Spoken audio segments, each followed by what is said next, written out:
ಭೀಮಸಂದ್ರ ಬಳಿ ಕಡಿಮೆಯಾಗ್ತಾ ಇಲ್ಲ ಕಸದ ಸಮಸ್ಯೆ.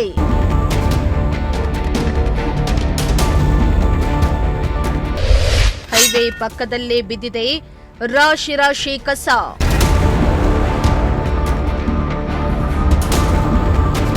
ನಮ್ಮ ತುಮಕೂರು ನಗರ ಸ್ಮಾರ್ಟ್ ಸಿಟಿಯಾಗಿ ಅಭಿವೃದ್ಧಿ ಆಗ್ತಾನೆ ಇದೆ.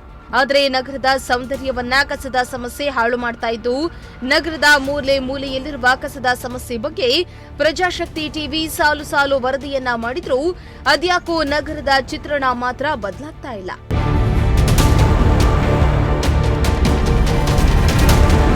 ಹೌದು, ತುಮಕೂರಿನ ಭೀಮಸಂದ್ರ ಬಳಿಯ ಬೆಂಗಳೂರು ಹೊನ್ನಾವರ ನ್ಯಾಷನಲ್ ಹೈವೇಯಲ್ಲಿ ಕಸದ ಸಮಸ್ಯೆ ಮಾತ್ರ ದಿನದಿಂದ ದಿನಕ್ಕೆ ಹೆಚ್ಚಾಗ್ತಾನೆ ಇದೆ. ಕಸದ ಜೊತೆಗೆ ಪ್ಲಾಸ್ಟಿಕ್ ಕವರ್ಗಳು, ಕೊಳೆತ ಹಣ್ಣುಗಳು ಸೇರಿದಂತೆ ಮಾಂಸದಂಗಡಿಗಳ ತ್ಯಾಜ್ಯವನ್ನ ತಂದು ರಸ್ತೆಯಲ್ಲಿಯೇ ಸುರಿದು ಹೋಗ್ತಿದ್ದಾರೆ. ರಸ್ತೆಯಲ್ಲಿ ರಾಶಿ ರಾಶಿ ಕಸ ಬಿದ್ದಿರುವುದರಿಂದ ಸಾರ್ವಜನಿಕರು ಸೇರಿದಂತೆ ವಾಹನ ಸವಾರರು ದಿನನಿತ್ಯ ಓಡಾಡಲು ಕಷ್ಟಪಡುವಂತಾಗಿದೆ. ಜನರು ಹೈವೇಯಲ್ಲಿಯೇ ಕಸ ಸುರಿದು ಹೋಗ್ತಾ ಇದ್ದು ಸುತ್ತಮುತ್ತಲು ಗಬ್ಬೆದ್ದು ನಾರುವಂತಾಗಿದೆ.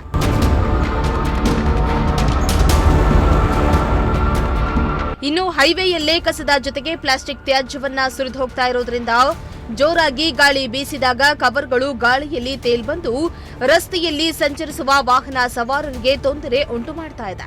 ಇದರಿಂದ ಕೆಲವೊಮ್ಮೆ ಅಪಘಾತಗಳು ಸಹ ಸಂಭವಿಸ್ತಾ ಇದೆ. ಆದರೆ ಕಸದ ಸಮಸ್ಯೆಯಿಂದ ಸಾಕಷ್ಟು ತೊಂದರೆ ಆಗ್ತಾ ಇದೆ ಎಂದು ಜನರಿಗೆ ತಿಳಿಸಿದ್ರು ಕೂಡ ರಸ್ತೆ ಬದಿಯಲ್ಲಿ ಕಸ ಸುರಿದು ಹೋಗ್ತಿದ್ದಾರೆ. ಇನ್ನು ರಾಶಿ ರಾಶಿ ಕಸ ಬಿದ್ದಿದ್ರು ಕೂಡ ಪಾಲಿಕೆ ಸಿಬ್ಬಂದಿ ಮಾತ್ರ ಕಸವನ್ನ ಎತ್ತುತ್ತಾ ಇಲ್ಲ.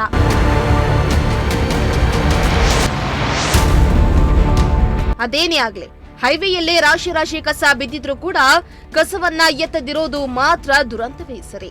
ಇನ್ನಾದ್ರೂ ಅಧಿಕಾರಿಗಳು ಎಚ್ಚೆತ್ತುಕೊಂಡು ಕಸದ ಸಮಸ್ಯೆಗೆ ಮುಕ್ತಿಯನ್ನ ನೀಡ್ತಾರಾ ಎಂದು ಕಾದು ನೋಡಬೇಕಾಗಿದೆ. ಕ್ಯಾಮರಾ ಪರ್ಸನ್ ರಾಕೇಶ್ ಜೊತೆ ಸುಷ್ಮಿತಾ, ಪ್ರಜಾಶಕ್ತಿ ಟಿವಿ, ತುಮಕೂರು.